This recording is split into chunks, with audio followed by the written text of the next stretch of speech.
Hello, everybody, and welcome back to Racing Club International, or should I call it Raining Club International, for the finale of the Friday Summertime Championship. Round 4 here at Monza, Pro and Silver split coming at you. We will be crowning 2 champions today, one in Pro, one in Silver. I'm Jesse Lee, joined by our special guest and one of the best people from the UK that I know, Mr. Ryan Gill, and of course Stewie behind the cameras. Of course, we're joined by our very illustrious and infamous stewarding team today.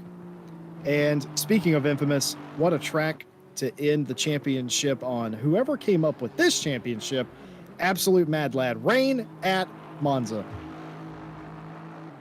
Yes, good evening, ladies and gentlemen. Amongst all the action that's happening this weekend, obviously we've got Super Silverstone tomorrow for us here at RCI. We have the start of the new Monday Championship next week. We have the conclusion of the Rain Championship tonight. And of course, over the rest of the weekend, there's also the 24 Hours of Spa going on at the real world location. So plenty of action for everyone around this evening and across the rest of the weekend. But yeah, we're here at Monza and it's raining. And well, Jesse, you weren't incorrect. Whoever designed this calendar for the reigning championship is a mad lad. That would define Mike Jones pretty well, I would have to say. But Mike Jones not here tonight. I'm just filling in for his spot. Mike Jones is getting some well-earned rest, as he would call it, and preparing himself for the race here tomorrow. Well, not here, but the race at Silverstone tomorrow. So then, George Boothby has dominated the championship so far, 3 wins from 3. But if anyone is looking over at the timing board, and, well, you'll notice that, that McLaren's not here tonight. And there's a good reason for that. George Boothby is actually away doing the McLaren Esports race at the moment. So he unfortunately will not be present here tonight. What does that mean for the championship? Well, you might think with 3 wins, 2 pole positions, and 3 fastest laps under his belt that, well, George Boothby would have the championship well and truly wrapped up. Could not be further from the truth. Killian Ryan Meenan is the main protagonist and pretty much the only driver that can beat George Boothby in the championship. And as Jesse Lee calculated earlier on when he was doing the maths off air, all he needs to do is finish 5th here tonight.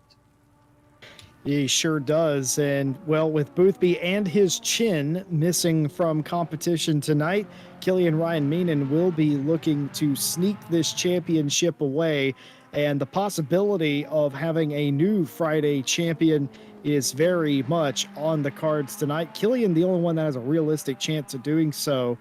But still, Killian has obstacles of his own. Well, for those of you who've been with us the entire championship will have known that his brother Cormac actually has outqualified him a few times this season. Cormac just hasn't had the finishes to back it up. But beyond that, that is not the case right now in practice here, as Killian is in front of his brother, though only just. We are sort of jesting off air how much of a frustration would it be if Cormac got involved. And, well, Cormac's certainly not backing down. There's no love lost between those two. I'm sure they love each other very much, being siblings. But on the racetrack, well, what's that old thing? Petrol is thicker than blood, or something like that. I don't know. But either way, it is a very wet race. The finale in the Raining Club International Summertime Championship.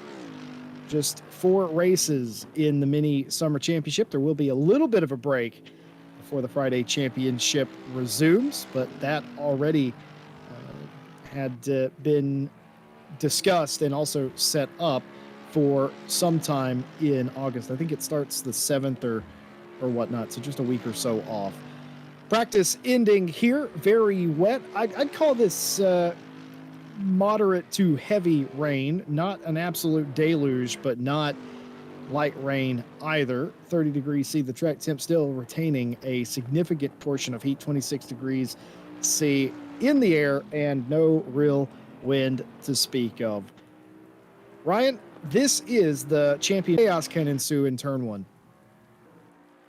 It definitely can. This circuit has somewhat of a notorious reputation, doesn't it, for incidents on lap 1 and well, incidents down towards a particular turn 1 and chicane that they'll no doubt be getting plenty of good looks at tonight over the course of the qualifying session and the 1 hour race. Morgan McCall pulls over to the side of the circuit. I believe that will be his practice session done. And in fact, just looking at the times, they were level actually, the McCall brothers, but Junior McCall at the end of the session has just gone slightly quicker, and now we're just awaiting Samir Fock to come round the final corner and cross the line. Sits 9th at the moment towards the end of the practice session. Will he go any further up the order? Well, go slightly up into 8th, but we will move on to the qualifying session. All the cars starting to head out now, and well, Jesse, we were taking, predictions or bets, whatever people want to call them at this stage, about how clean or how disastrous is turn 1 going to be, and I've thrown my hat in the ring. I've said it's going to be completely clean down at this infamous chicane we're looking at right here. What was remind me again? What was your prediction for tonight? How many cars? Right. So I want to first explain myself. Number one, I mentioned the last 3 races that I've done here at Monza, it has been a very clean turn 1. I agree with you, which must mean that today we are going to have an opposite reaction because of how physics works and Sir Isaac Newton and all that. I reckon that there will be no fewer than 6 cars piled up into turn 1, and the stewards are going to have an absolute headache and a mess on their hands. You may have heard me earlier talk about the stewards being infamous. Why are they infamous? Well, if you were the one on the receiving end of penalties, you would say they're infamous as well, and that's what some of these drivers think, and they're certainly going to have to mind their P's and Q's. They're eagle-eyed, our stewards, and I was actually just down there talking to them a few minutes ago. Head steward for the day, not the normal head steward as we have on Friday, Jake Boswell. It's actually head steward Connor today, and I actually asked him, what is your head stewarding style? He's going to be no nonsense today. Says that the thing that annoys him most is not holding the brakes after you've had an incident. Every different head steward is different, right? They have their own things they're looking for. For those of you that may be in the race today, I'm going to give you this pointer. Don't make head steward Connor mad. Hold your brakes. Yeah, it's going to be an important one for a lot of these drivers to consider, especially in the wet conditions where slipping and sliding over the track is quite a common occurrence. But here we go then. It's going to be Jonas Savalainen, the Finn, who gets us off to start the final qualifying session of the Reigning Club International Championship for the Pro and Silver Split. Down towards the first chicane we go. The Prima Variante chicane, nice and late on the brakes, getting the car hooked up, not getting as close to that anti-cut curb on the inside as he probably would have liked to, but maybe just avoiding the curb in the wet conditions at this point in time, just to get a banker lap down early on in the session. Coming through Curva Biasano and now up towards the second Variante chicane. Wants to brake just around that orange marker that you see on the railing. Get the car turned in nice and early for both of these apexes. Use the exit curb as much as you can. Even in the rain, you want to try and maximize that curb. Aim for another orange pylon on the side of the barrier. That'll be your apex for the first of the 2 Lesmos. Coming up to the second Lesmo now, around the 50-meter board. This is where you want to be braking. Turn in nice and early. Get that exit curb and use some of the Astro as well. You'll see them in the dry using even more than they were right there. A bit slippery out there at the moment. Coming through Seraglio and now down to the Ascari chicane, one of the most popular sequences of corners in the world. Very, very difficult to get right in the dry, even more so in the wet. Want to use as much of these curbs as you can, but in these wet conditions, quite difficult to master. Look how much of the exit curb he takes, even in the wet. And very nicely done by Savalainen. The Mercedes looking peak at the moment. Down towards the final corner we go. Parabolica, another incredibly famous corner in the world of motorsport. And you can see how much earlier Savalainen was turning into the corner, not taking as wide a line that you usually would in the dry, getting the power down nice and early as he comes up towards the timing line and maximizing what he can do. It's going to be a 153.7 for Jonas Savalainen to start off the session, and that is immediately a good 3 6/10 better than Andy Boardman and Cormac Ryan Meenan respectively, and I think that's a decent banker lap there from Savalainen. It's a decent lap as well. Savalainen has always been there, very close indeed for the most part. And today could be the day that he breaks through and finally gets that win. As what can Killian Ryan Meenan do as he approaches the Parabolica for the very first time? As everybody continues to cycle through, Hacker slots into third place in the 992 Bentley. And we haven't talked about Daniel Valley at all in the 85 Ferrari. He has been leading, or he actually took over the silver lead last week. We'll talk more about how close that race is. But for right now, Killian Ryan Meenan comes in at what could only be described as a slightly disappointing night for the FFS Racing driver. Yeah, Killian Ryan Meenan needs to finish in the top 5 here today to win the championship against the absent George Boothby. And, well, qualifying down in 10th place is not the ideal start for Killian Ryan Meenan's title challenge that I have here tonight. It's very unusual to have a title challenge with a competitor that is absent in some scenarios. And you might think to yourself, well, you know, there's less pressure on you in that sense because they aren't going to be scoring any points. But in another sense, there's also more pressure on you because you know what you need to achieve. And when you can't achieve what you need to achieve very early on, it's easy to get frustrated, get flustered, and then you just keep making mistakes and more mistakes. Killian Ryan Meenan should be able to overcome that perfectly fine, though. And Savalainen will cross the line again and will go quicker. 53.1 now for the number 100 Mercedes, and puts himself almost 6.5 tenths clear of Junior McCall in the 44 Mercedes.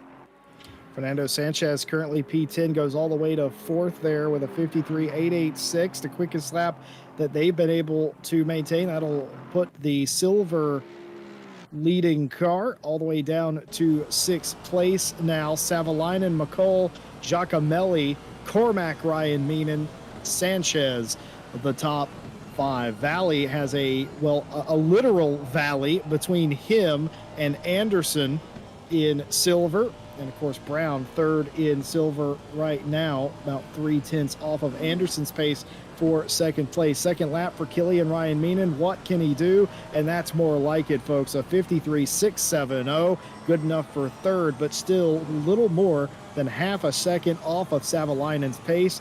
It could be Savalainen's day. Climbs all the way up into 4th place there. A very stout lap indeed, as everybody's starting to go quicker. We talked to George Boothby. I've talked to some of the Ryan Meenans about the track improvement in the Reigning Club International Series, the summertime championship here on Friday. They say every qualifying session is pretty much the same, no matter how hard it's raining. The track does continue to improve throughout the session. You really have to be there, out there on the track with warm tires, or as warm as you can get them in these conditions, at the end of the session as Samir Foch goes 5th. You have to have that last lap because that is going to have the biggest impact on your time. It's probably going to be your fastest because the track improves all of the time. It's different than what they're used to, going out, setting a lap, resetting, setting a lap, trying to get that one fast lap. They can't do that here. You're seeing a lot of drivers run many laps in a row, then come in at the halfway point, and then run all the way to the end of the session in pursuit of getting that quick lap. Sarka goes 3rd, Sanchez up into 2nd. The lap time's coming down, a little over 4 tenths of a second separating Savalainen and Sanchez and Sarka in the top 3. It's nice to see the McCalls back. Actually, I think Robert McCall's in chat as well. They weren't here last week due to a family emergency. It's nice to see them back here at the racetrack today to finish up this championship. But of course, we always hope all is well, and glad to see the McCalls back here at RCI to finish this up. Hacker goes to 7th with an improvement of 53.7 for the 992 Bentley. Lap time's coming down. It's getting faster, the racetrack, and so are the drivers themselves. Lap time's getting closer. Yeah, 6 minutes to go in this qualifying session, and obviously final session of the season. Plenty of drivers just taking it easy at this point in time, and I think we have just had a late show up to the qualifying session. I believe Neil Pimlott's just made himself available for qualifying. So a couple of people just getting in here in the last few minutes. One of the problems we typically have with championships based in the summer season, that numbers and availability is a bit more difficult. And here is Samir Fock. Look at that, maximizing the track on the inside line. I think just about had a wheel on the inside of the circuit. Sits in 6th place at the moment. Here's Cormac Ryan Meenan. What can he do? And he's up into 6th place. Will knock Fock down into 7th and goes ahead of his brother, knocks him down into 8th place. I don't think Killian will be too concerned at this point in time about starting outside of the top 5. But I think where it will get slightly more concerning perhaps is if he gets into the race, starts in 8th place, and we get around to the last half an hour of the race and he's still in and around that position. I think that's the point where he will probably start to get a bit of a move on and get a bit of a hurry on, and he's going to pull over to the side of the circuit, return to garage, and he might be out again for the last couple of laps. But I believe that that is the majority of his qualifying session done and dusted. Might come out for one more lap, but I don't really think he'll improve because you'll have to warm up the tyres, and in the wet conditions like this, Jesse, they do take a couple of laps to get up to that optimal temperature where you're realistically going to be beating any personal bests you've set. Yeah, for Killian, this qualifying session hasn't necessarily went the way that he wanted it. He's a perennial favorite for the top 5 and starting in the front couple of rows most of the time. It hasn't gone his way, certainly making some setup changes. The amount of time he was sat there on pit lane, that was not a simple reset, folks. He was adjusting something either in the tire pressures, the setup, and he is back out of pit lane now. He'll get 3 laps maybe. So he's going to have an out lap and then 2 timed laps if he is lucky. And he's just hoping, like you said, that his tires get up to temperature and he is able to make a run at it. Now, this is the Silver Championship leader and the leader in qualifying as well. We talked about earlier how they were up inside the top 5. The Pro Cars improved and now all the way down into 13th. But perhaps more importantly, as he does jump up to 12th here, is how close, only about a 10th or 2 between him and Anderson. It got very close. Anderson and Brown, they all made considerable improvements on their times, and it made it very close indeed. But separating themselves again is the 85 Ferrari. I want to pay attention to the points. And Mark Brown, of course, a part of that melee for the Silver Championship, as it's probably one of the more exciting championship finales that we have ever had. But what can Mark Brown do, the tenacious Tortoise team? Oh, he's going to nearly lose it in Parabolica, trying to put the power down, just easing it back on there. You get on the throttle and you keep trying to add throttle. Will it even be an improvement? It will not be an improvement for Mark Brown. It might have been until the Parabolica bit him there. Yeah, he was down by 0.2 of a second on that lap, and well, I dare say that 0.2 of a second was primarily from where he had that moment coming through Parabolica. And you can lose so much time here at Monza just with one simple mistake, because you know the reality is with Monza is you have to keep up the chain. It's almost like a rhythm game. You have to keep the corners up, and as soon as you get out of rhythm at a single corner, it can cause you to lose momentum at some of the other parts of the circuit. I mean, that little shake out of Parabolica, it will compromise Mark Brown coming onto his next flying lap, because he won't retain all the speed that he lost from that little slide. So that will put him on the back foot for what will probably be his final flying lap of the session. So that's not great for him. Daniel Valle, though, up into 5th place overall. What an incredible effort for the Silver Championship leader. And that is his qualifying session done and dusted.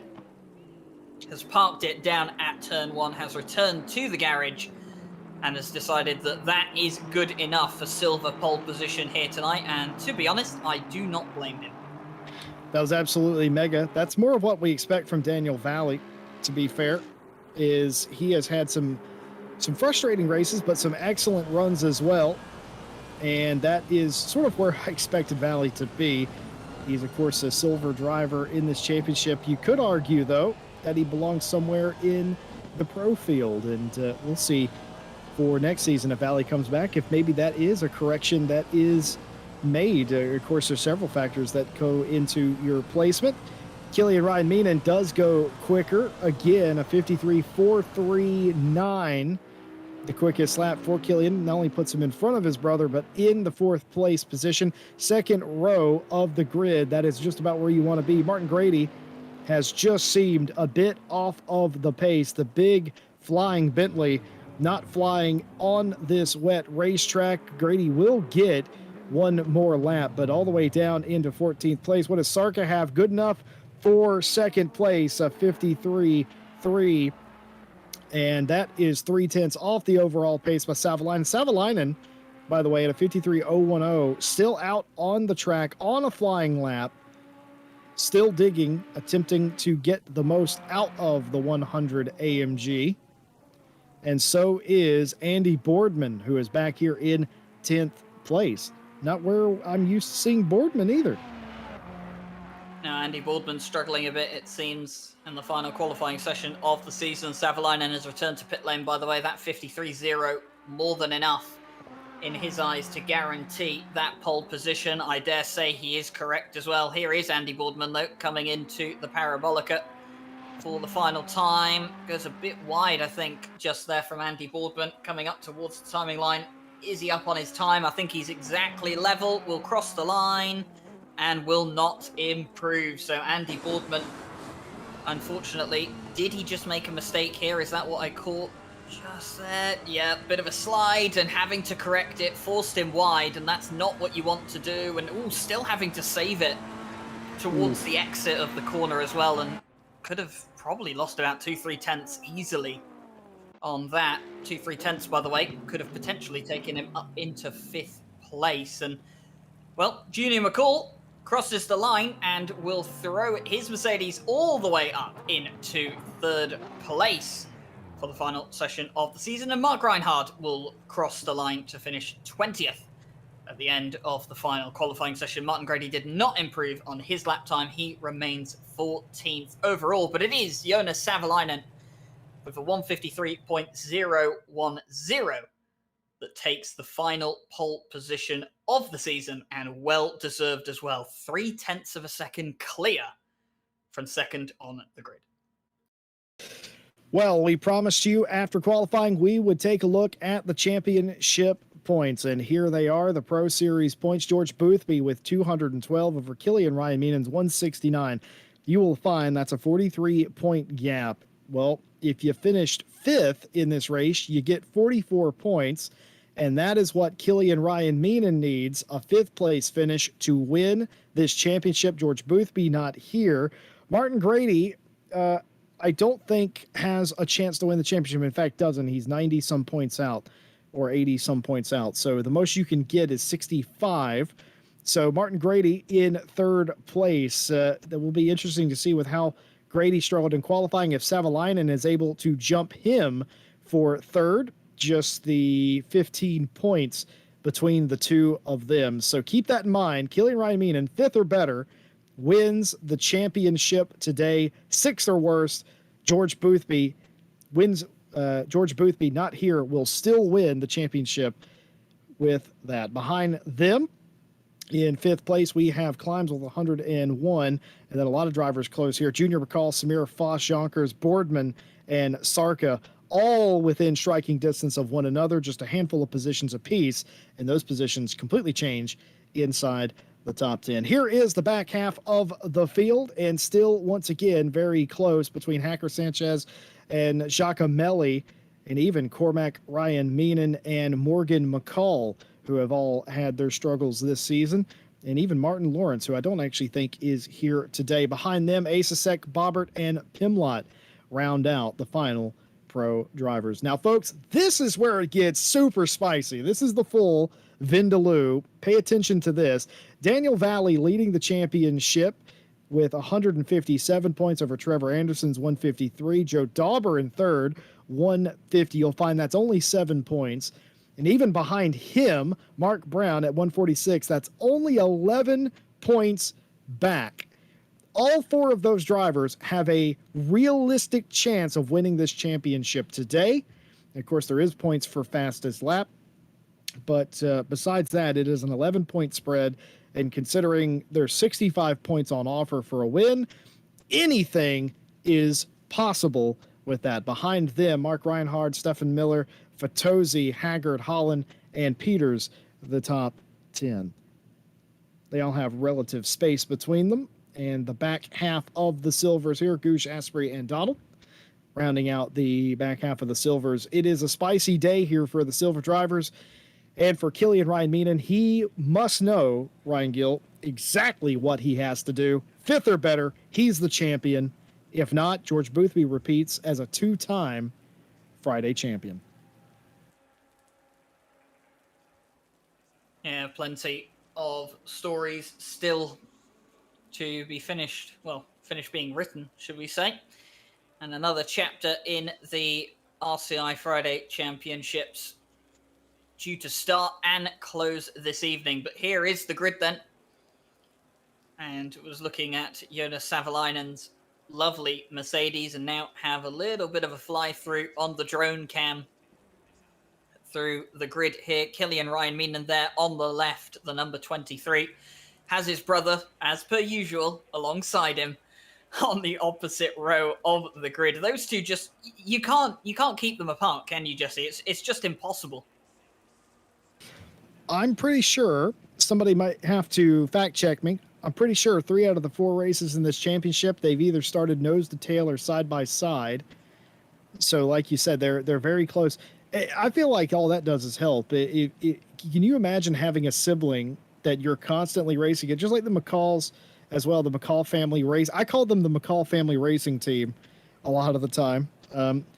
Imagine what that does for you. Not only do you have a support system, you also have instant help and instant competition, so you can always sort of figure out where you are competitive-wise. And certainly it seems to be working for those two families. And today, though, what is Cormac's agenda? Does he care about his brother's championship, or is he trying to continue his redemption tour? Hasn't had a lot of time to race, has Cormac Ryan Meenan this summer. It hasn't always gone well. It's been trending upward, though, at least in RCI the last couple of weeks.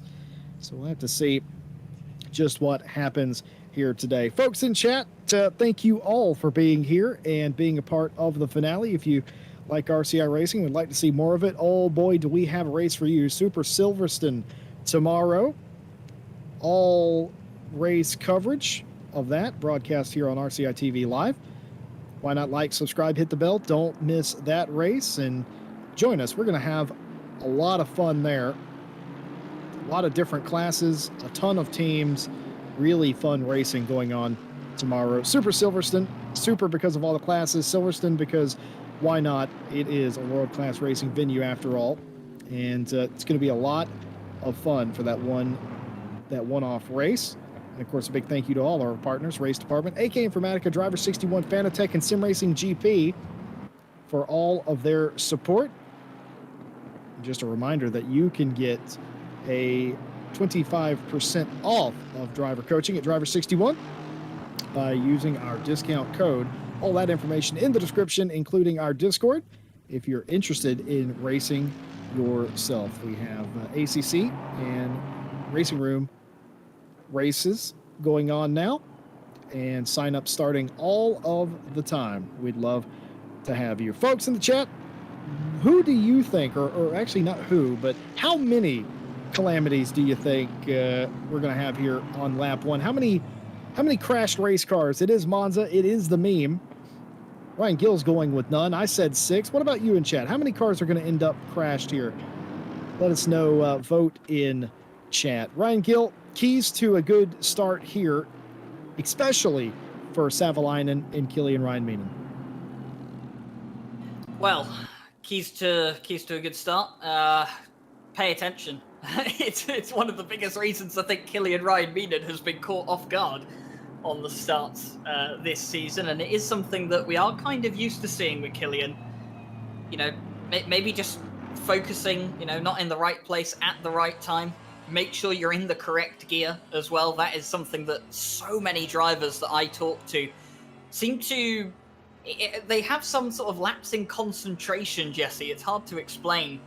they kind of keep themselves in the wrong gear sometimes for some of these races. Quite a few drivers accidentally starting in second or even third gear, I've heard once before. And just make sure you've got plenty of time to focus on the start of the race. Just make sure you're in the right gear.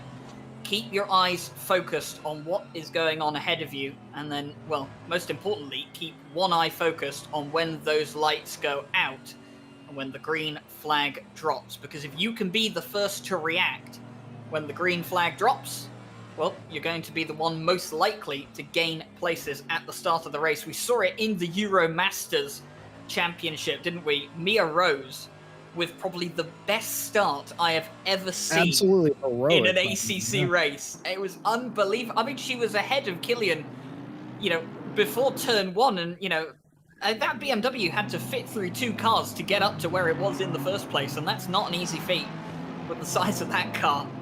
So anything is possible. You have to keep your wits about you. And a good start really can make up a few places before you get down to turn one, especially here at Monza, when it's such a long run down to the first corner. But here we go then. 60 minutes of racing, 1 mandatory pit stop, and 22 drivers ready to see out the season at a rainy Monza. Well, don't forget the unsung heroes of sim racing, the stewards. Hope they're staying dry down there. Head steward Connor leading them off today. And they will definitely be looking for any extracurricular activities. Just looking at chat, Dr. Glock predicts 4 cars into turn 1 that survive. Claudio says 2 cars will be involved. I said 6.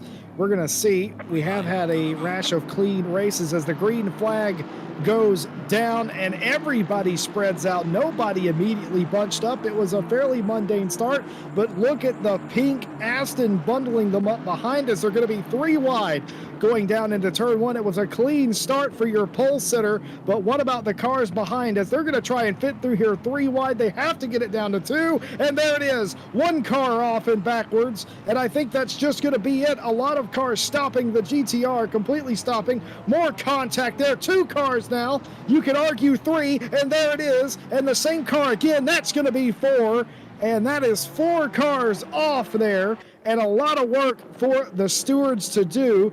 But meanwhile, out front, Savalainen got I wouldn't call it an incredible start, but got a good start, did exactly what they needed to do. And is that Junior McCall behind him? I think it is. Killian Ryan Meenan in the 3rd place position now. Yeah, Killian definitely did get a good start. Didn't really have the best initial phase on the start, but came better in the second half down towards the first corner and made up a couple of places up into P3. And unfortunately for his brother, Cormac Ryan Meenan, it's gone the opposite. It's his turn to have a bad start here today. He was 6th, now down into 9th. So not a great start for Cormac Ryan Meenan. It's not been a great championship for him, and he's got a lot of work to do already. And Killian, already off the track, I wonder. And maybe already getting the stewards to consider looking into track limit infringements around here. Well, that's another thing. We didn't talk about it at all. It's not the biggest problem here at Monza, the ACC track limits, but it is a thing in a 60-minute race you have to pay attention to. There are some curbs that are very particular of how you cut them and take them. These drivers, of course, pro and silver, they will have known that. But in the wet conditions, there is no more allowance for going over the lines. ACC doesn't care what the conditions are. They expect you to be in the lines. And Cormac Ryan Meenan in immediately, and I believe that's Hacker in the 992, and in fact it is Felix Hacker in as well. Morgan McCall in the 7th place position in between Sanchez and Samir Foch. Foch just did not have a great qualifying session. It was very strange to me to see the only Ferrari inside the top 5 was the silver championship leading driver of Valley. In fact, I believe the entire top 5 or whatever was primarily locked out by a couple of cars, and Chris Gooch is off. Oh, that's going to be by themselves. Too much curb on the exit of turn 1. Gooch is one of the cars. Oh, and that's another spin around. Gooch is one of the cars caught up in the opening lap incident that we saw down at turn 1, unfortunately. And Are we going to get a little bit of a replay here of what exactly happened? Oh, he spun around on his own. Oh, and then accelerated forward and caught the Porsche. And was that Reinhard in the Porsche? I think it was. Yeah, it was Mark Reinhard. So that was the start there, and I suspect a little bit of damage may have also aided him in that extra spin. I think Gooch is getting a penalty coming his way. I think he definitely accelerated into the path of an oncoming car, and that is something that we have seen the stewards be quite harsh on initially. And this is Jan Climbs just going a bit too wide, coming out of Ascari. And, well, Martin Grady, who has had a pretty good start, is going to say thank you very much for that. I'll take that, and I'm into the top 10. Yeah, Climbs didn't want to go out there because there's no grip, and unlike when it's dry, you can sort of abuse that a little bit. You don't want to do that here in the wet because you lose traction, you hop the curb, and you can spin there. It's fairly common, so was desperately trying not to go out there, though the momentum was taking them there. Had to slow down to prevent themselves from putting themselves into any more trouble, and position seated there. What happens here? Pimlott getting the toe down the front straightaway. Just a better job out of the previous corner, and easy as you like. And that was Andy Boardman, I think, getting past Pimlott in the Ferrari, the number 69 Ferrari. Although, according to my track map, Neil Pimlott has got back past Andy Boardman. Oh, look at Morgan McCall getting racy here, trying to get around Sanchez, and also holding off Samir Foch defensive move going into the Lesmo 1. And you love to see it. It's early days in this race. It's wet, it's treacherous, but still getting the elbows out a little bit is Morgan McCall, doing it the fair move, trying to get around Sanchez. He doesn't want Samir to get a run on him and get past him, because Morgan appears to have the pace to get around him himself. So that all being considered, and speaking of which, Killian Ryan Meenan in the position to win the championship here, holding in third, but will not be satisfied with that. I think we all know Killian better than that. We'll be looking for as many positions as possible. Neil Pimlott again. Pimlott again. And this is coming down towards Ascari. And who is that just in front? That is the V12 Aston, I'm pretty sure, is it not? Oh no, it's not. It is one of the V8s. We have two fluorescent Aston Martins, one of which is a V8 and the other is a V12. It's quite hard to pick them apart at a distance. We've got highlighter Astons. I've never noticed that until right now, but we do. All the Astons are highlighter colors. I like it. And, well, Killian Ryan Meenan at the moment, one of the highlights at the start, and up into third. Like you said, Jesse, he won't want to sit on what he's done right now. He won't want to sit in third place. He's going to want to win this race to properly show up George Boothby and say, hey, look, in your absence, I'm just as good. And that's what he wants to prove here today. And, well, of course, former teammates, should we say, between Killian Ryan Meenan and George Boothby. Of course, Killian Ryan Meenan, as you've probably seen over the last few weeks, carrying the FFS Racing name to him, and I believe the same of Michael Kundachoglu. So neither of those two drivers officially racing in, for Sidemax Motorworks anymore. I do believe they're finishing their commitments to the team in the SimGrid World Cup, but I believe everything they're racing on from that point forward is going to be FFS Racing. So former teammates between Killian and George Boothby, and of course it would be a one-up on Killian Ryan Meenan, wouldn't it, to win the championship here tonight and say, well, look, you didn't show up, I took advantage of that. Well, for the silver battle as well, Daniel Valley doing exactly what he needs to do, has about 7 or 8 cars in between him and his nearest competitor of Dauber. Chet was asking for a little Daniele Giacomelli earlier. Well, here you got him. The driver of the number 6. And here is Giacomelli. Is he going to get a freebie here? Oh, not quite, but going big over the curb. It's not really a freebie, but he'll take it nonetheless. Daniele Giacomelli getting it done around the outside. That's opportunistic and a position for the Italian.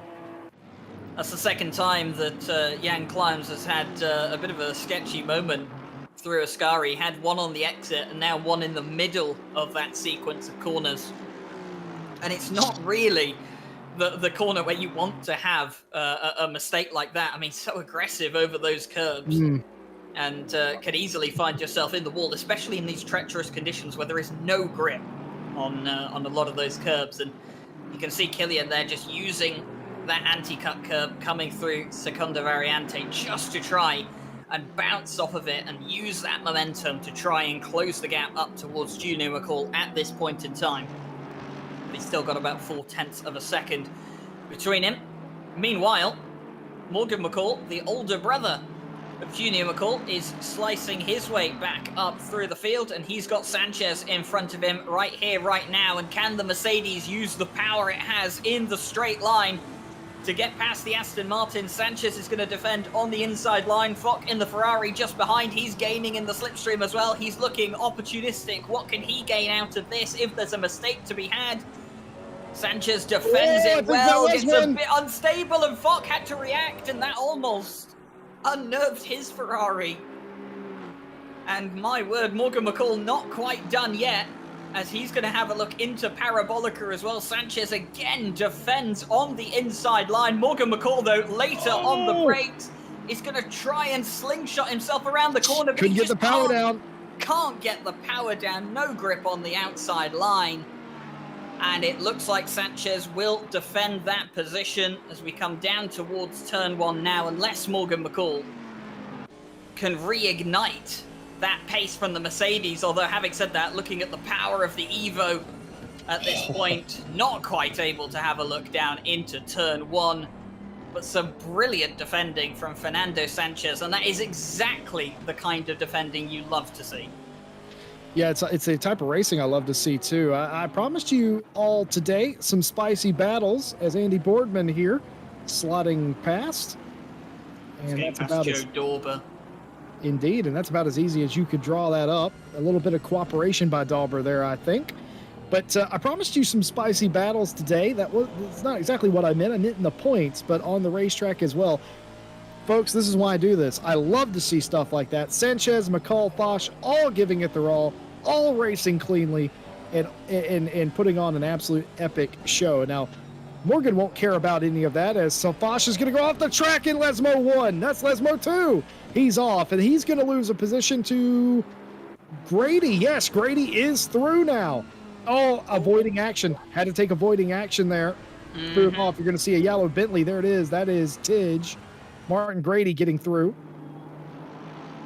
So it's come undone for Samir Foch, and you may be wondering, why is Samir doing that? He's not doing that on purpose.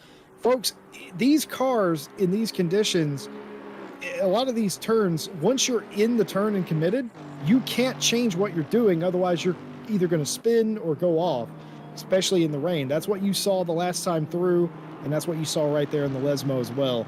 If you try to change something after you've already committed, well, you're going to have a bad time.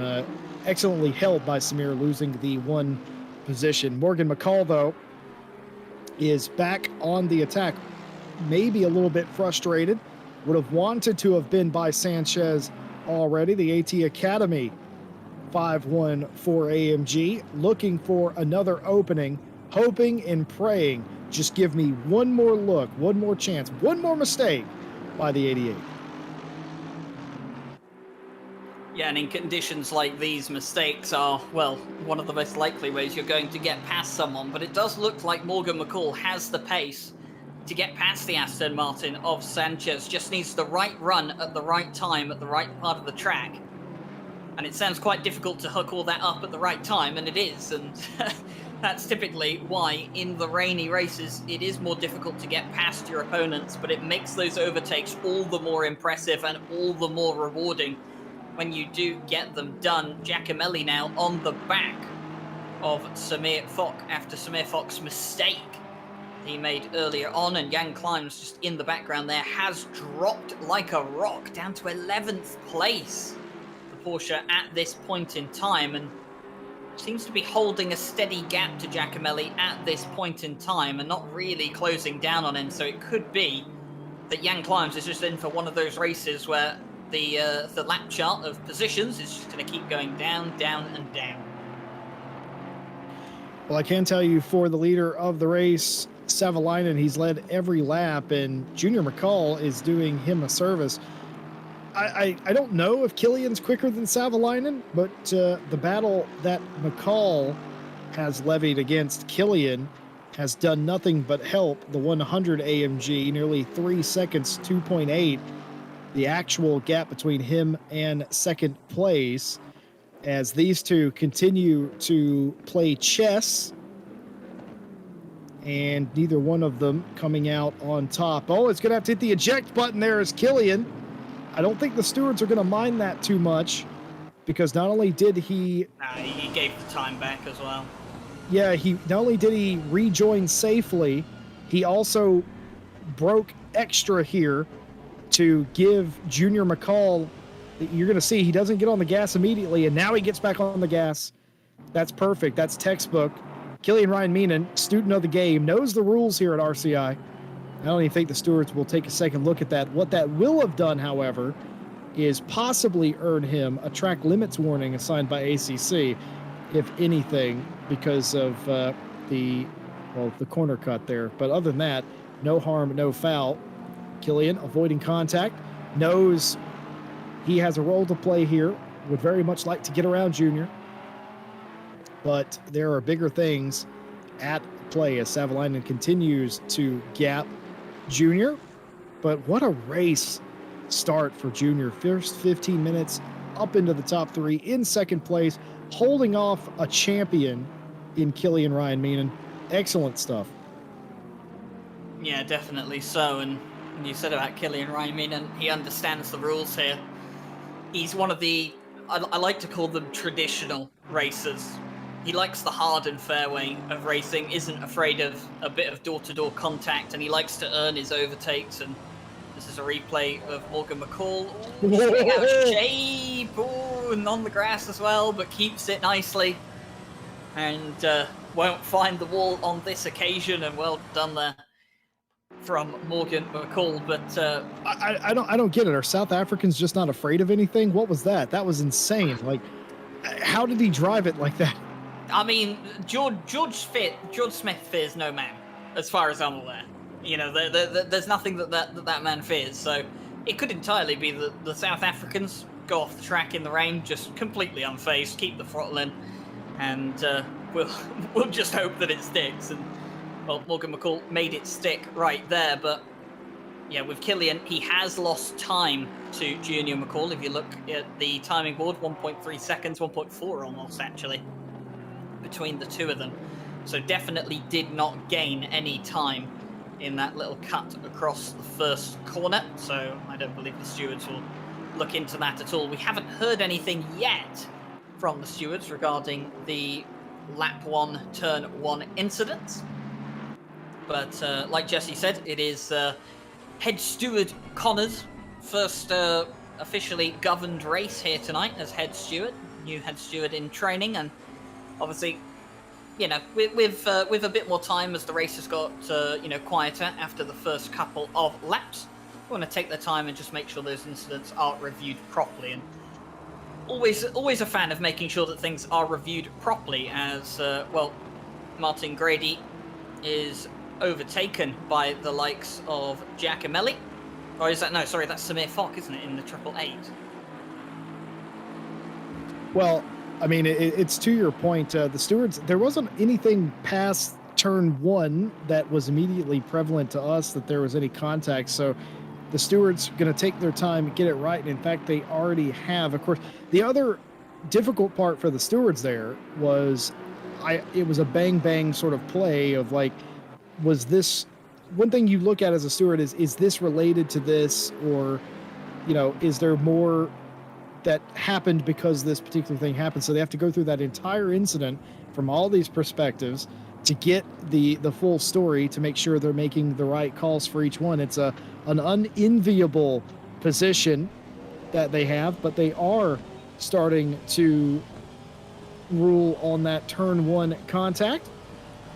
A warning for car 69, overly aggressive move into turn 1 on the 129 and the 329, and a 15-second penalty for car 69. Unsafe rejoin causing contact with the 935 into turn 1 on lap 1. And that's just what you saw there. So they gave them a warning for the move and a penalty for the unsafe rejoin. Of course, normally unsafe rejoins wouldn't really warrant a 15-second penalty, except it was on the first lap. That's why the penalty is harsher. And judging by the amount of time they took to look at that, they deemed that to be somewhat responsible, and you can judge for yourself at home, somewhat responsible for the melee. So getting it right, getting it done, and I don't think, judging by the amount of pointing at monitors I can see across the way, that they're quite done yet with lap 1, turn 1. Yeah, it's a pretty slam dunk penalty, isn't it, for Andy Boardman? Unsafe rejoin on the first lap. You know, it's the kind of stuff that you almost look at it sometimes as racers ourselves. You look at it and you go, really? You know, it's like sometimes there are incidents that you just look at and you think, you clearly haven't thought this one through. But no, pretty slam dunk penalty for Andy Boardman. Had a bit of an aggressive dive, clearly, and then spun off and obviously rejoined unsafely, taking out the 935. And the 935, I believe, is Stefan Miller. That's the V12 Aston, one of the two fluorescent Astons that we have. Fluorescent green and yellow. So he was caught up in that incident, and 15-second penalty, pretty slam dunk there. And I think that 15-second penalty, it won't put Andy Boardman behind Stefan Miller, but it will put him pretty close to Stefan Miller. So it could be that those positions get reversed later on in the race. We'll have to see. And it'll be interesting to see how the early pit stop drivers are doing. Cormac Ryan-Meenan and Taz Wimswer-Hacker. Both of the pro drivers that pitted early on in the race, they're down in 17th and 18th overall. And they're just going on their way. They've got plenty of clean air, no traffic to worry about at this point in time. And, well, it will be interesting to see where they come out later on once everyone has gone and done their pit stop. But for Cormac Ryan-Meenan and Hacker today, just looks like a time trial session at the moment. Tom Bryant, usually head steward, just a steward for today. A wealth of information and a big help to us in the booth. Confirms my suspicion that they are still looking at turn 1 incidents. And what was that I saw? Was that Pimlott off again in the background, I wonder? But never you mind. The Samir Foch Grady incident does continue. Was this Pimlott? No, it wasn't Pimlott. It was a pink car. Wait a minute. No. We'll have to see here. I could have sworn it was a pink car. It definitely wasn't Pimlott. It was a pink car, and the only pink car I'm aware of that looked like that, it was either Climbs or it was Climbs. Here we go. This is Jan Climbs. This is his perspective, I believe, is being shown here. Yes, but Tom Bryant, steward, confirming that yes, they are still looking at turn 1 incidents. There are more to come. Cheers, Tom. Take your time. There's not been a whole lot else. But yeah, see, getting completely sideways there. And yes, indeed, it was Jan Climbs that I saw smack the wall in the background. That was right behind. Yes, indeed. That was right behind the Foch Grady battle. I have to catch that out of the corner of my eye. And more damage for Climbs as this race has continued to unravel for the 329 Porsche. Yeah, unfortunately, I did say that car was looking very, very twitchy, and I figured he was going to keep dropping throughout the field. And, well, unfortunately for Jan Climb's sake, I haven't been proven wrong on that account, and not entirely what we want to see, but unfortunately, just Porsche not really liking the conditions out here today. Meanwhile, could be setup issues, but yeah, that's what I'm talking about. Morgan getting all into the rear diffuser of Sanchez there. Squeezing him is Sanchez. I love to see it. Still a good, clean battle, a hard-fought battle. I don't know if these two are going to like each other too much at the end of this one. There's different kinds of racers. There's racers that love to be raced hard, and there's others that expect a little professional courtesy. These two, Sanchez and McCall, absolutely going at it. An absolutely brilliant spectacle. Neither one blinking, neither one giving an inch, but certainly they're going to have to pay a lot of attention because Samir Foch in about 3 turns has completely closed the gap, but there's absolutely nowhere to go. Morgan McCall and Sanchez still side by side. Maybe a little tap there, maybe trying to get to the inside. Who's going to be late on the brakes into the second chicane? They have to sort it out, and that's what I'm talking about. Very respectful driving, close driving, fair driving between them. You love to see that, especially here late in the championship, mixed conditions, and oh, by the way, Samir Foch is trending in the right direction. Very, very close between the two of them, and towards Parabolica, there was no contact between either driver. There might have been a tiny touch coming out of the first chicane, but nothing significant, nothing worth looking into. And, well, my word, how much closer can you get? And for the drivers that relish the wheel-to-wheel contact, they love being forced to the limit of what they need to do to get overtakes done. This is the kind of racing that they live for. This is the kind of racing that we live for, to watch and to commentate on. And, well, here we go again, Jesse, down towards Parabolica. Here comes the Mercedes, powerful. He's going to be forced onto the outside line this time. And Sanchez doing what he's done before. Can Morgan McCall cut back in and get a better slingshot exit than the Aston Martin down towards turn 1, tucks into the slipstream, and will want to use as much of that power that he has under the hood as he can. Closing, has to pull out now. He's going to be on the outside line for turn 1. It'll turn into an inside line for turn 2. If he can outbrake the Aston Martin here, no, he's not. He's going to concede that position. Clearly didn't feel he could outbrake the Aston Martin, thinking sensibly rather than just having a lunge in there, and this is great to see. I love what Samir Foch just did. For those of you that may have saw that, the 888 Ferrari, who was right behind these two, decided these two look a little busy. I'm going to do my mandatory pit stop. 1 liter of fuel, no tire change required. And of course, you have to pit inside the 57-minute pit window. And Samir in pit road, getting his 1 liter of fuel, back out of pit lane. Smart decision by a veteran such as Foch. Doesn't want to be stuck behind. All Foch would be doing is hemorrhaging time stuck behind these two. He will have known these two have been very racy against one another.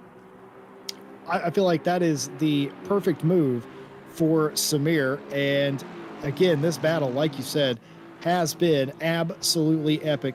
You may recall about 15 minutes ago nearly that Ryan Meenan was right behind Junior McCall. Well, I'm afraid to say after that little bobble that Killian had, he was never able to catch back up to Junior McCall. In fact, has fallen nearly 3 seconds off the pace of Junior McCall. Savalainen, by the way, has over a 5.5-second lead over everyone. Killian running third. That is still good enough to win the Summertime Friday Championship. Once again, looking to the outside, Fernando Sanchez, the fast VR Aston, using the defensive line, making McCall go around the outside. This is epic stuff between the two of them. And once again, it's all about who can outbrake who dares brake later, who dares pinch the other one hard to the inside. Very respectful, very close racing, not backing out, side by side into one. That's what I'm talking about. They touch just a little bit, but it's going to be the position finally. After 28 minutes of fighting, Morgan McCall gets past Fernando Sanchez finally, and a top 6 position for Morgan McCall. Side by side into T1, minor contact. The stewards probably won't even look at that. I feel like that was an epic battle. I could relive that battle for the rest of time. That was brilliant stuff. It was fantastic. I mean, slight contact, yes, but I mean, Morgan McCall, he was well alongside had, was maybe even slightly ahead, but well alongside going through the corners and well entitled to take that inside line. Slight bit of contact, but let's be honest, it's going to happen when you're in that tight of a corner and making a move done. It didn't really affect the outcome of the incident. Once you're on the inside at that particular corner, you're going to get the move done, no matter how good a run on the outside line the other driver can get. And Morgan McCall finally gets that move done. Fantastic. 4 laps in a row we saw them going side by side into the Parabolica. And, well, Morgan McCall, he was patient and he was calm and finally got it done when the right moment came. And that's what I said is so crucial in these races. You've got to find the right place at the right time, and you've got to get it right on the first occasion, because it can all go so wrong in the wet here. And we didn't even see a flash of the lights from Fernando Sanchez after that move was done. And to me, that's kind of a sign that he's, he accepted that. He was like, it was going to happen sooner or later. And, wasn't dissatisfied with how it happened. I feel like those two, if they didn't know each other before this race, if they didn't have any respect for each other before this race, I think they both earned themselves a heaping helping of respect. That you want respect, you got to give respect. That was respectful driving and inconsequential contact into turn 1. Absolutely brilliant stuff. Tom Bryant, by the way, tells me that they are now officially done with turn 1, lap 1 incidents. And here are the remaining incidents. Drive-through penalty for car 333. Car 333 spins on a cord out of turn 2, accelerates against traffic, and causes avoidable contact with car 99. In addition, car 333 drives into the 99 again, causing a takeout. So a drive-through for car 333 for several contacts with car 99, lap 1, turn 1. 5-second penalty. Sorry, good? I was going to say that is the incident of Gooch driving into oncoming traffic at turn 1 that I did allude he would get a penalty for, because that's a pretty slam dunk one in the Steward book. We're gonna look at that once again. Watch car 333 here. Again, 333 spinning into turn 2, accelerating against traffic, taking out the 99. It's actually watching Trevor Anderson, I think, on that replay. Yeah, there is Chris Gooch in the pit lane, I believe, post DT. Here it is. This is the incident I was talking about. Spins the car around, and instead of staying still, drives into the path of Reinhardt, and then spins the Porsche around. And, probably gave the place back, but at the end of the day, caused seriously avoidable contact, and I think that is a pretty slam dunk penalty. Yeah, I can see what the stewards are talking about there. It may have looked to you on film that maybe he got help from behind. The stewards determined that, nope, that was a self-spin. That was an isolated incident that was made worse by the actions following the spin. I came into today talking about head steward Connor. He hates when people don't hold the brakes. That might have been a hold the brakes moment, but instead tries to recover quickly and impacts other people's races. No nonsense there. And that's where the penalty comes from. 5-second penalty for car 888. That's Samir Fosh for cutting the first chicane and gaining a position. Didn't see that, but the 888 apparently gained a position in turn 1 T1, didn't give it back from straight cutting the course. So a 5-second penalty for them, and Samir's already done his pit stop, so that will be added on to his time at the end. Let's see if we caught that. Well, this is Trevor Anderson cutting.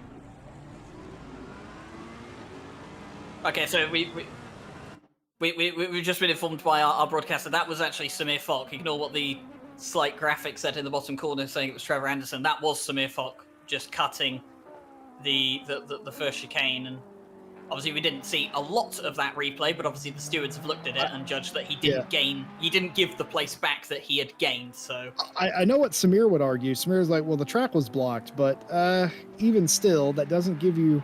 But you give the place back is that doesn't give you license to just cut in line, you know. I mean, we saw Killian Ryan Meenan earlier. Made a mistake, went off, cut the circuit, but he gave the time back. I mean, I think in fact he probably gave back more time than he needed to, but he wanted to make sure. He wanted to make sure that it was okay, and I think that was the problem, is Samir Fock just didn't really give back the time that he gained, even if it was avoiding an incident. I 100% agree. I can see why Samir wouldn't expect a penalty there, but again, you can't just cut in line, even if there's an accident in front. You have to at least attempt to maintain position, and well, unfortunately, just going by. What's interesting is that the stewards determined he only passed one car. I guess they did not include the cars that were spinning. So there you have it. Stewards absolutely on it. These are the incidents that have happened since the first lap. Lap 13, turn 3, no further action for an incident between the 88 and the 514. The 88 goes over the curb in turn 2, unsettles the car, and minor contact with the 514, so no further action with that. And a warning for car 514 for lap 15, turn 3. 514, small contact with 88 and gains a position. So they gave a warning for contact there, but no penalty.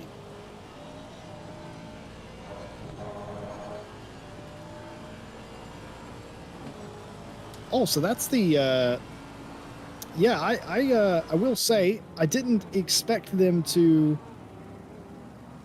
I mean, so it shows up in their list, so they will review it, and they determined that it was a little extracurricular, but the pass was going to be made anyway.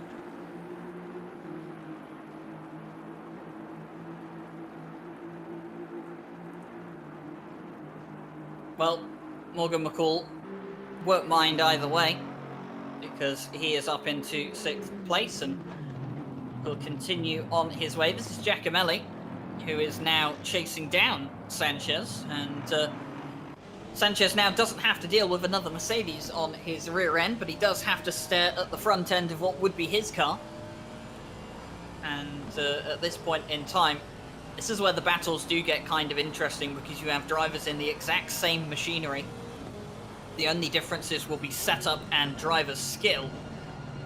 And at this point, with how Giacomelli has been catching Sanchez, I think it's likely that Giacomelli's going to mount an assault on the number 88 at some point in the next few laps, unless he decides to pit early and see if he can use the undercut to his advantage. And when you're in the same machinery, it can be quite difficult to overtake each other, because you both have similar power levels, and you both have probably a similar setup for these kind of conditions as well. So maybe for Giacomelli, could be a good move to take a pit stop at this point in time and see if he can gain a place on Sanchez in the pit lane.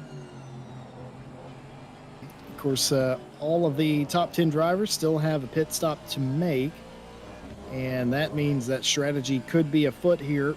And a lot of times I get asked, well, if they all have to take the same pit stop, how could they possibly use strategy to get in front of one another? It's all about timing, context and timing. If you mistime your pit stop, if you're too slow getting in, too slow getting out, or you have a really bad in or out lap, it changes things immensely. And I wonder if Giacomelli's coming into pit lane, and indeed is. Daniele Giacomelli in the 6 into the pit lane, and he has decided that it is time to pit. And what might that do for the strategy for the Italian driver? Meanwhile, Savalainen's still out front by a ton. Can we just confirm? I was just going to say, thank you, Stewie. Can we confirm that Savalainen's in the race? We can. If you don't know who this is Savalainen for the team question mark 100 AMG. He qualified on pole. He led into turn 1. And that's pretty much it. We haven't seen anything from him. He hasn't made any mistakes. He has been running his own pace, 9 seconds in front of Junior McCall. So if you wonder what the leader of the race was driving, what they looked like, that's what it looks like. You probably won't see them again till the checkered flag comes out at the end. Junior McCall in 2nd place, running an absolutely brilliant race. We talked about the McCall family missing last week's race due to a sort of a family emergency that caused them to withdraw before the race started. Well, they have both of them have come out with a vengeance here today. as Junior second and Morgan up into the top 6. Daniel Valley, who has been in the top 5 now, is looking to get 4th place away from Sarka in the 818. Daniel Valley leading the Silver Championship. Doesn't have to do much, to be honest. He's leading the championship. He's leading the race in his class. Dauber the next nearest. All of his nearest championship competitors, such as Anderson, Brown, and the like, are not really anywhere near him. But still going further and further up the field as Sanchez comes in for his pit stop in the 88.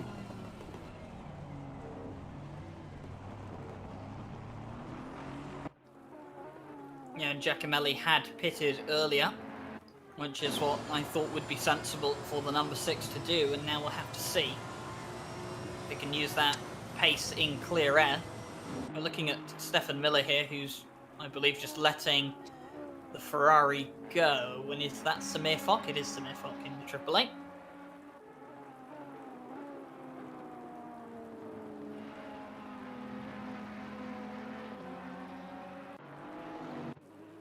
So Giacomelli comes down towards the first corner. We're looking at Cormac, Brian Mean, and I'm just saying to see if Sanchez is going to come out ahead of Giacomelli. He is going to come out ahead of Giacomelli. In fact, he's gained time on him as well. So the number 88, did he have a quicker pit stop? He did, in fact, by 2.5 seconds. So that's where that time has been gained for the number 88.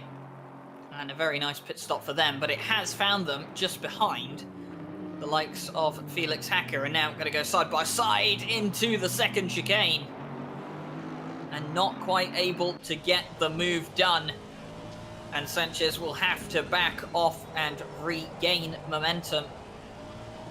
And the 992 Bentley up into 11th place will be up into the top 10 once everyone's gone out and done their pit stops, and should be fair bit further up the grid as well. But race leader into the pit lane, Jonas Savalainen, has got the pit marker next to his lap count at this point in time, so they're going to get their pit stop done. Yeah, it's too bad we can't cut to him simply because I said we weren't going to, so we can't show you that. We will, however, tell you if anything goes wrong. Oh no, he did it! Stewie did the thing. You're not supposed to see him to the end of the. It's like a wedding, right? You're not supposed to see the bride until we have a commentator broadcaster conflict going on internally here in the commentary box, ladies and gentlemen. There's no conflict. I'm just trying to set up a date. I'm trying to figure out where Stewie wants to go for dinner. Fernando Sanchez back out of the pit lane, and only time will tell how the pit stop for them went. I don't think it went particularly well, considering.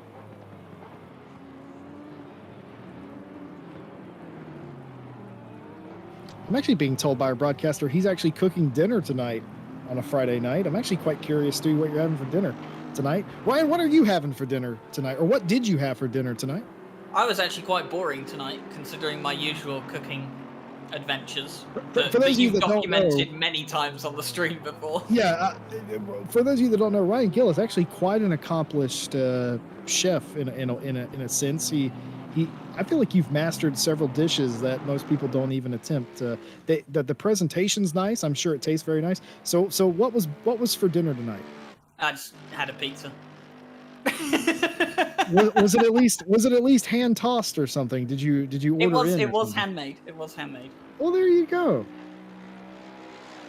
Mainly because I put pineapple on it, and no one else would tolerate that. But we'll just say I didn't say that. We'll just keep that between ourselves. Don't let the Italians know. Looking back towards the action on track, we've got Jonas Savalainen still on the screen. Has done their mandatory pit stop and has come out in 8th place.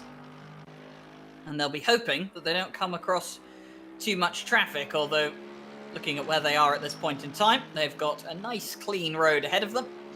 And yeah, it's about 17 seconds between themselves and Andy Boardman. So it's a nice clean air.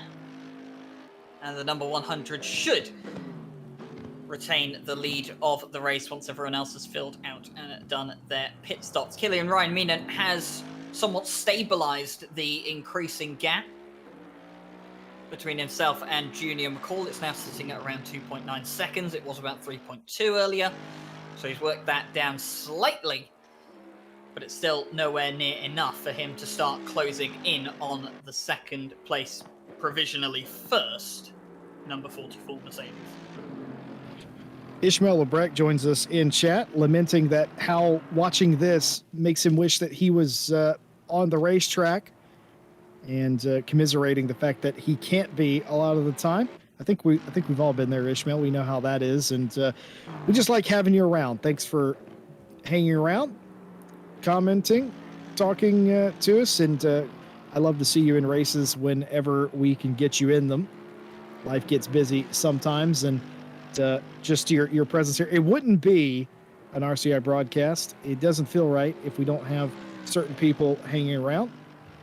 Ishmael's one of those that even when he's not in the race, he's still invested in the racing. You got to commend that. By the way, as we watch Daniel Valley continuing to hunt Sarka in the 818, be interesting to see how Sarka plays this, because this isn't for position in class. This is for an overall position, as goes really deep into the corner. Does Valley, gets the pass done, the crossover signed, sealed, and delivered. Position as they all wiggle coming out of turn one. Daniel Valley up into third overall, and I think that might be fourth on the road after pit stops. I think yes, indeed, will likely be fourth. But for right now, up into third, expertly done by the silver driver in the 85 Ferrari. Ryan Gill, Stewie's telling me he's having a pizza boat for dinner. Have you ever heard of that? Margarita, like the pizza ship thing. Yeah. Is that a thing? I've never had that. It's a thing.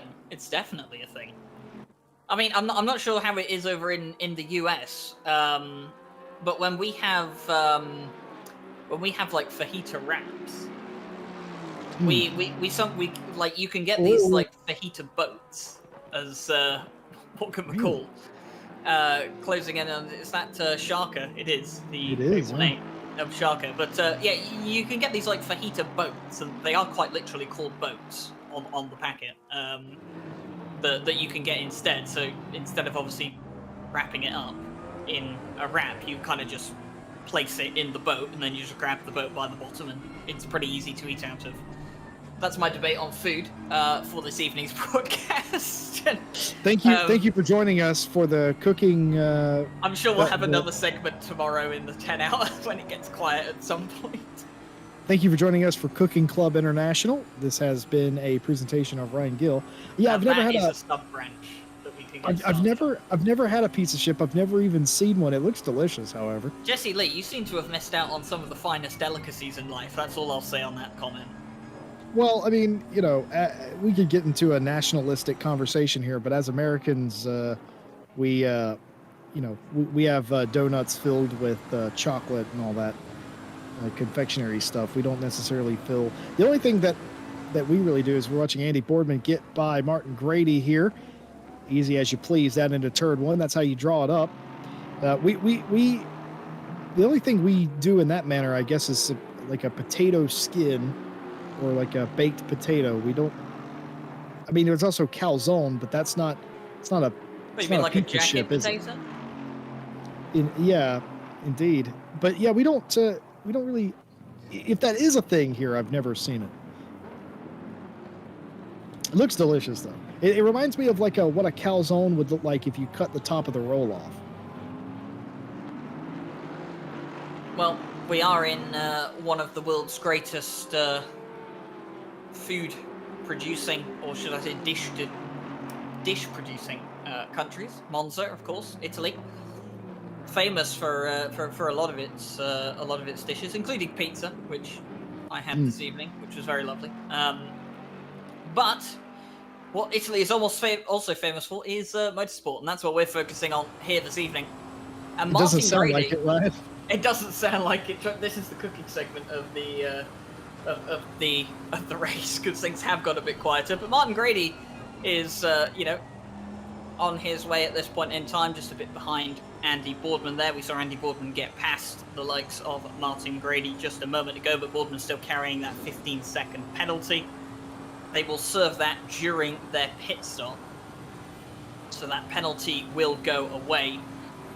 Or it won't really go away, but they will serve it at the pit stop instead of having it added on to the end of the race, like Samir Fox's 5-second penalty will be added on to the end of the race. Sanchez did gain some time over Giacomelli in the pit stops, had about 2.5 second quicker pit stop than Giacomelli, but that hasn't slowed down the pace of the number 6 Aston Martin as he is catching the number 88, and this is why, because Sanchez has found himself stuck behind Hacker's Bentley, and here we go on board on the splitter cam with Fernando Sanchez. How close was that? Very close to the back of that Bentley.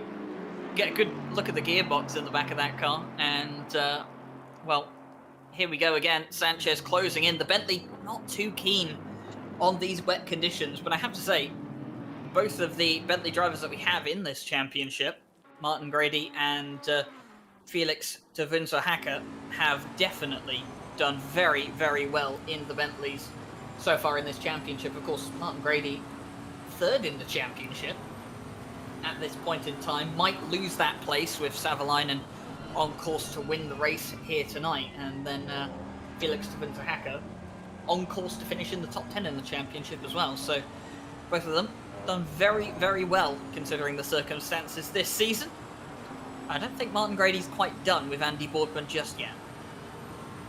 No, Junior Recall, who was leading the race, comes into the pit lane. Killian Ryan Meenan does not follow suit, but Grady will be very interested in getting by Andy Boardman here, because not only is he slowing him up, Boardman, of course, has the 15-second penalty. He's going to get around him either way. Would prefer to do it as quickly and as painlessly as possible, but not on the cards. Daniele Giacomelli down in the 13th place position. Still has a couple of cars in front that will pit. They will be the beneficiary of that. But Giacomelli finds themselves behind Sanchez, who's now behind Hacker. Oh dear, what do you do when you're the third car in line, Ryan? Well, when you're the third car in the line, it's often one of the best places to be. We've seen, how many times have we seen in these 3-car battles? It's often the middle car or the car at the front that ends off worse. And, in this kind of situation, Giacomelli, he'll be hoping for a mistake from either one of these two that can gain him a position. But something else that he'll be looking forward to, he'll be keeping an eye on exactly what Sanchez is doing. If there's a hint of an incident between these two that could cause both of them to go off track and lose time, he wants to make sure that he has enough space between himself and them that he can avoid the accident safely and, of course, gain the places. But considering the very good racing and the very good sportsmanship that we've seen from drivers post lap 1, should we say, I don't really think there is that much chance of an incident going on so far. It has been much quieter in the stewarding box from lap 1 onwards. I think, in fact, the only incidents that they've had to review post lap 1, they've had about 4 incidents, I think. Lap 13, 15, and 2 on lap 24. So not really much for them to review. To Foch. Yes, indeed. Second chicane, and that's so easy to do in the wet. I think that's a Scari, actually. No, it's not. No, it's Seconda Variante. You're right. You're absolutely right. I was looking at the tiny little windowed picture. I do apologize. That was indeed well spotted. But yeah, not only are you right, Ryan Gill, the stewards agree with you. There's not been a whole lot going on. Been a lot of passing, a lot of good racing, but not a lot of incidents. Stewards would be very happy about that. The only thing that's happened since then, racing incident between the 85 and the 818 on lap 24 into turn 2, and a racing incident between the 992 and the 88, lap 24, turn 3. Close contact there. Daniel Valle. Nicely done there. It's so hard to do that without contact, you know? And especially in these conditions it is. And oh, here we go. And here is the other contact they reviewed and said no further action. Just a little bit of a nudge. But Yeah, nothing really worth looking at there. All well caught there by our broadcaster. I think the stewards deserved a day where they weren't absolutely swamped. They took the time at the beginning of the race. Definitely. Oh no! But look at that contact there. Felix Hacker collected a few other cars. They all sort of got away with it, though, I feel like, but a scary moment there in the T1. Yeah, but Sanchez has I mean, gained a place out of that. I feel, but well, there you go, Jesse. You've just given the stewards some more work to do, as if you were just saying that it's been nice and quiet, and they deserve the day off and all sorts. And here we go. We have a little bit of a replay here. This is from Felix's point of view. We switch then to Sanchez's point of view. Oh, the curb and into Dorber's Porsche, I believe that was. Well, all I'm going to say is I'm glad it's the stewards making these decisions and not me, because that's going to take some looking at, I feel like. Yeah, they're going to have a thorough look at that one, I feel. I don't remember talking about hot dogs and tortillas. I think that sounds more like Mike Jones territory than me territory. In the background, it's going to be a spin. Joe Dauber's going to get crashed out in the Parabolica. Oh, and he will make it back in the pit lane, though, just about. And Joe Dauber gets spun. Was this with Hacker? Bentley? Yeah, just cutting in. Oh, no, it's Giacomelli, actually. Oh, my goodness. I've got to be honest, I don't really think Giacomelli did much wrong there. No, Giacomelli couldn't go anywhere. He was as far on the inside as he could have been. Yeah, I think Joe maybe didn't see Giacomelli on the inside, and either was trying to get to pit lane anyway, or was just trying to fill that position, and it wasn't there for him. Yeah, that's I kind of feel that will fall under the self-inflicted incidents. And Joe Dauber has got a 30-second stop-go penalty for speeding into pit lane, so they obviously didn't slow down enough when they came into the pit lane, and that's got them an SG30. I don't think they'll get a penalty for the incident with Giacomelli, but they've kind of penalised themselves in that sense. Indeed. Leader Killian Ryan Meenan in, and I also saw Valley in as well.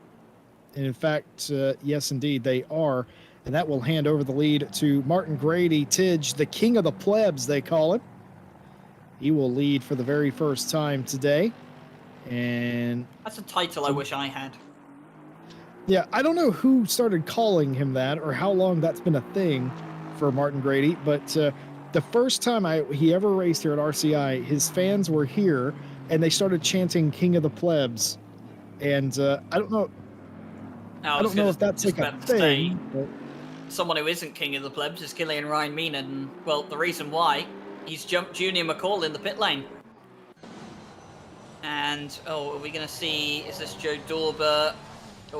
Gone wide at the first Lesmo exit. Well, that's race over. I hate to add more puns, but when it rains, it pours, right? It does. Don't I know that enough in my sim racing career? But no, Killian Ryan Meenan stayed out and ended up going faster than the likes of Junior McCall and has managed to jump Junior McCall in the pit lane. In fact, Killian Ryan Meenan, Jesse, get this, 4 seconds quicker in the pit stop. From pit in to pit out. Killian's pit stop on point. 41 seconds exactly from Killian Ryan Meenan. And that is, in fact, I believe, the quickest pit stop of the race. At least the quickest pit stop of the race that has counted towards a mandatory pit stop. Chris Gooch has a 32-second pit stop, but I like to believe that that isn't a pit stop that he served. That was probably a drive-through penalty that he served instead of an actual pit stop. So Killian has the fastest pit stop of the race, 41 seconds dead. That has gained him a place on Junior McCall. It will put him up into second place once Martin Grady comes into the pit lane, of which he has now done. So Martin Grady into the pit lane to stop, get some fuel in the car, just about a couple litres, and then on his way he goes. So Savalainen takes the lead of the race back with 2 minutes to go. Killian Reinminen in second, Junior McCall in third. Well, I have been told by the stewarding team, Tom Bryant has confirmed, those incidents that we saw, specifically the incidents down into turn 1, they're what they're classifying as complicated incidents. They will be reviewed post race, so we will not have decisions for those incidents for you this evening. The stewards want to get it right, and I think Morgan McCall has just had what we call in the business load shedding. Oh dear. And Morgan McCall, it's unfortunately, it's not an uncommon occurrence for drivers from South Africa. Oh, and it's got Junior as well. Yeah, so it has. I'm pretty sure that all jokes aside, if you are South African, you know what I'm talking about. That has the markings of load shedding or some sort of technical gremlin that has knocked the entire family off of the internet for this evening, and that has erased what was a brilliant race for both Junior and Morgan McCall. Junior was closing back in on Killian Reinminen, by the way. He was 1 second and then 7/10 off of Killian. And of course, Morgan's excellent battle that he had with this man, Fernando Sanchez, for the entire middle half of that race, all erased here in the waning seconds, not even minutes, the waning seconds. That will be incredibly frustrating for all involved. But for Savalainen, it is going to be a simple cruise to victory here today. For Killian Reinminen, it's going to be a summertime championship here at Raining Club International. And for his brother Cormac, it is going to be a well-deserved return to the podium. And Daniel Valley is going to be silver champion, and a well-deserved one at that. Fought all season, had to overcome a lot, did the 85, stuck with it, and ended up being the best of silver, and has shown that today. Yeah, Cormac Reinminen will inherit that third place. I mean, he'll take the podium every day of the week, of course, but it's not really the way he would have wanted to take it. He'd have wanted to take it on pace and, well, just wasn't able to do that today, but both of them will end up on the podium. And this man right here, well, it's been a perfect race, hasn't it? It was pretty much a perfect qualifying session, about 3/10 clear from his nearest rival, and then has looked absolutely supreme when it's come to the race. The only driver to consistently lap in the 53s this race. And Joona Savalainen will come around the final corner and will see off this championship on a high. It's the best way to end a championship. It's a hat trick for Joona Savalainen. It's pole, it's fastest lap, it's the win as well for the Finn. And a fantastic championship concludes for Joona Savalainen. Killian Reinminen and Cormac Reinminen will follow in suit unless Daniel Valley can overturn Cormac Reinminen's position, but he won't do so too far back, and Cormac will secure third place overall. Well, Savalainen also took second in the championship. Killian Reinminen is going to win the summertime championship. Savalainen second in that fight. Grady will be will be fourth, because Boothby will still finish third. And that means Grady will be fourth. But in the contextual of the race, Daniel Valley wins in silver. It wins the silver championship. Sarka finishes fifth. Grady, Sanchez, Hacker, Giacomelli, and Boardman, your top 10. Behind them, coming across the line, Samir Foch in 11th. Anderson finishes second in silver. Pimlott 13th. Brown third in silver. Fatozzi, Miller, the top 5 in silver. Climb 17th. Reinhard, Dauber, and Goosh, the finishing drivers. And a lot of teams, or a lot of people in our chat commiserating the sudden exit with 25 seconds to go of the McCall family. And that is just such a selfless, or there's nothing you can do about it. You know what I mean? I think George Smith said that, yeah, but there's nothing that can save you from that momentary when the power goes out before the generator comes on. There's nothing that saves you. And I think perhaps that is what happened to them. We'll have to confirm. And if it's not what happened, it's very uncanny. But Savalainen will win the race. A well-deserved win after having to play second fiddle all season to George Boothby. But Killian Ryan-Meenan will win the war, your champion in the RCI 2021 Summertime Friday Championship. Excellent stuff. Remember, there is still post-race adjudication that will take place for some of the drivers, some of the incidents you saw there near the end of the race. But what a championship. What a race. And folks, just thank you for all being here, taking part in the short series. The Friday Championship will take a little bit of time off before we return. You can join our Discord in the description and check up on all of the races coming up and sign up for races that are in the sign up phase. We'd love to have you. We have all different categories. It doesn't matter if you're an esports pro or a beginner. We have a split for you. We'd love to have you in an upcoming season. And a big thank you for everyone being here one last time. Invite you to like, subscribe, hit the bell for more GT racing content. Super Silverstone tomorrow. You won't want to miss it. A whole host of commentators and teams. So much going on there. So many different classes in that race. So many different stars of ACC will be on display for Super Silverstone. It's going to be a lot of fun. And Ryan, Stewie, myself will all be there, as well as many others. It's going to be fun. We're going to get halfway into that race, and we're going to start talking about hot dogs into tortillas, I'm pretty sure, as we often do.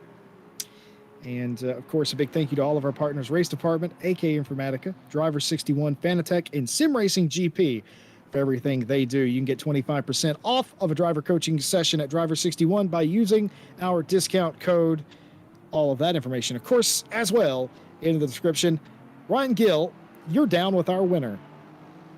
I'm not down with our winner. I've dragged our winner up here. He's I've brought him into the commentary box firsthand. Killian.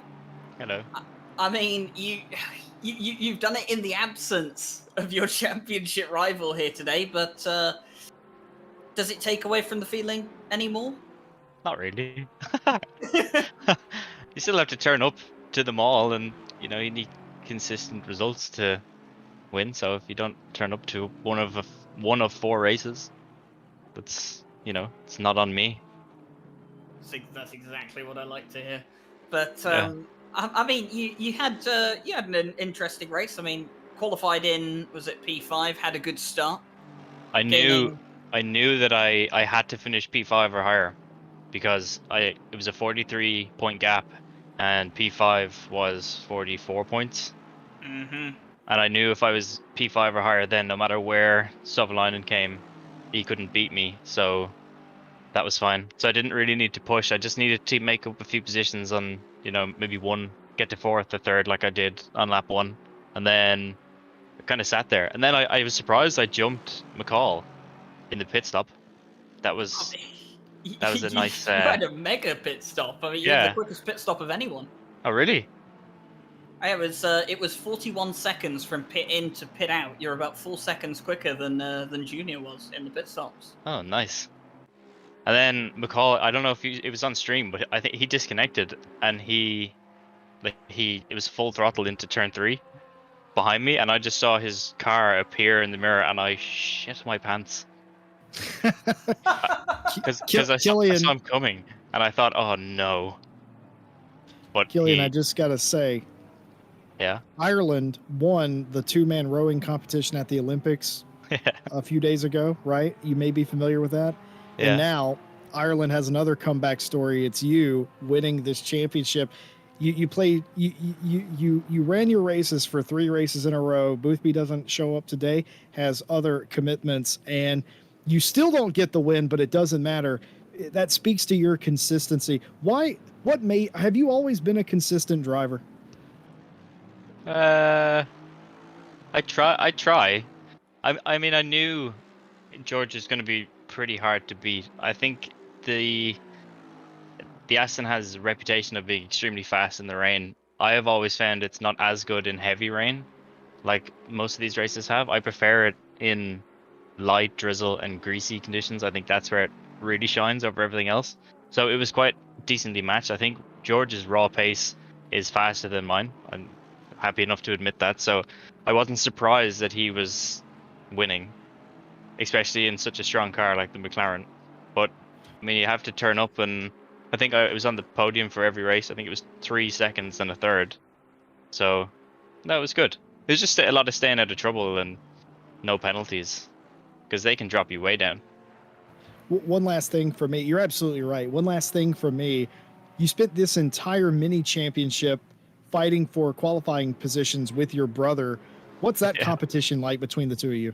that's good fun. We got it. We came up today. We get into the server, and first lap we do is like 300s apart, and the setups are completely different. We have slightly different styles, so we in these kind of races we kind of do opposite clicks to each other. But yeah, it's good. It was good to have. It's always something to aim for. Is this your first championship with FFS Racing? Yeah, actually. Well, there you have it. Ladies and gentlemen, Killian Ryan Meenan, summertime champion here at RCI for FFS Racing. Ryan Gill, close us out. Well, I mean, for me, Killian, obviously, fantastic job. It's always weird, I feel, when I have an interview with you. We've done it a few times now where it's just like, because we used to compete in, was it the ACR AM series? At one point, both of us in the same league, and now you're out here winning pro division races. I'm still stuck in the commentary box. So that's the way our sim racing careers have diverged. But you're going to be at Super Silverstone tomorrow Yeah. for the 10 hour, and well, I mean, tell the folks at home if they want to find a new driver to cheer for. What are you going to be driving, and well, what's your aim for Super Silverstone? Yeah, we have the FFS has 4 cars. We have 2 GT3s, 1 GT4. Oh no. Wait, no, we have 2 GT3s. We have a Cup car, and we have a Super Trofeo car. So that'll be good fun. We'll all just be in voice together. It's just a fun race that we're gonna get to do. So it'll be good fun. And then, I mean, yeah, we'd like to win. We're in the Ferrari. Andre and Mike are in the Audi. So we should have some good inter-team competition between us. But we're all just going into this race to have fun and, do an endurance race that isn't so serious. Because, to be honest, they're the most fun. They're the ones you enjoy the most. Definitely. And, I mean, I'm sure Mike Jones will drag one of you into the commentary box at some point for an interview. We always seem to find the FFS racing guys for an interview. I can't remember the last time we did an endurance race where one of you didn't show up in the commentary box, but it's a regular habit that I think a lot of people quite enjoy, the conversations that go on. But good luck for you guys, obviously, tomorrow. Congrats on the championship, and well, hopefully you can carry that form into some future championships. And obviously, I don't think you're in the next Monday championship, which is the NSX Summer Cup, but I do believe Cormac is. So maybe we'll see Cormac finally rise to the top as well. Yeah, hopefully. Should be good. Well, that is going to be it from us for this evening. The Friday Championship, well, one of the 2 Friday Championships for the summer, done and dusted. We have the Donington Special Championship starting just next week, I think it is, actually. And there'll be more information coming about that championship later on. We'll also have the Super Silverstone coverage all day tomorrow, 10 hours of racing, GT3, Cup cars, Super Trofeos, and GT4 cars all out on the track at the same time. It's going to be absolutely incredible. We have the start of the Monday Championship on Monday, the NSX Summer Cup. It's only NSX, Honda NSX cars, and well, we should have the return of a few familiar championships in just over a month's time as well. Big thank you to all our partners and sponsors. Of course, that is Race Department, AK Informatica, Driver61, Fanatec, and Sim Racing GP. Links to all of them in the description. If you want to join the Discord, that link is down there as well. But from myself, Jesse Lee, Stewie behind the cameras, and all the stewards here at RCI, thank you for joining the stream and enjoy the rest of your weekend.